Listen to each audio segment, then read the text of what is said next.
Hello, Hathaway Brown colleagues. Michael Bisher, Upper School Math and Computer Science with Day 4, focusing on motivation and particularly self-motivation in students. Please go to the next slide. Please go to the next slide. Thank you. The goal is self-determination and self-regulation, where students are, taking responsibility for themselves and for their work. Self-determination is important to well-being, and everybody wants to feel in control of their own life. It's an important piece of all of us.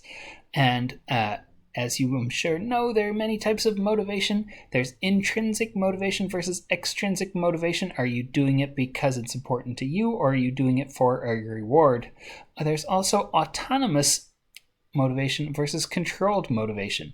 And school assignments are almost always the controlled type of motivation.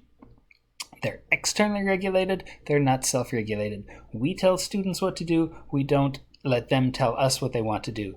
And that also makes for less self-determination as we're heading forward. So here's the question. How do we take care of that?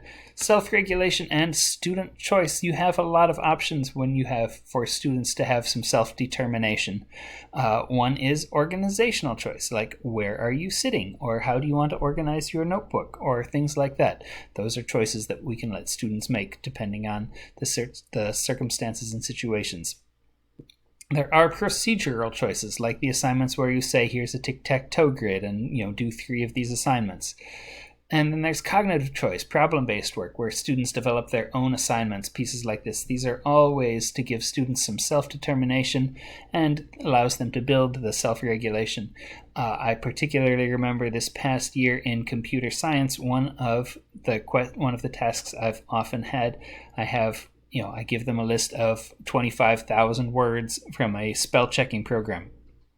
And so they have, something to do with this 25,000 words. And usually I tell them what to do, like find out how many of these things are words, or make random combinations of letters and seeing how many of them are actual words. But this past year, I said, here's a list of 25,000 words. Do something fun with it.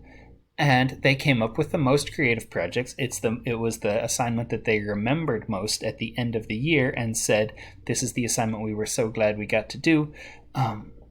So by developing these things, they also, learned a lot more there than they would have by my own little assignments, and they put much more effort into it. So it was a good thing. So there's some good resources here for self-determination and for helping students motivate themselves. These are linked from the documents and notes section here. You can click on that and go to a Google Drive with a lot of documentations, or you can return to the video menu and see the 5 choices for the 5 days from the Klingenstein workshop. Thank you and enjoy your day.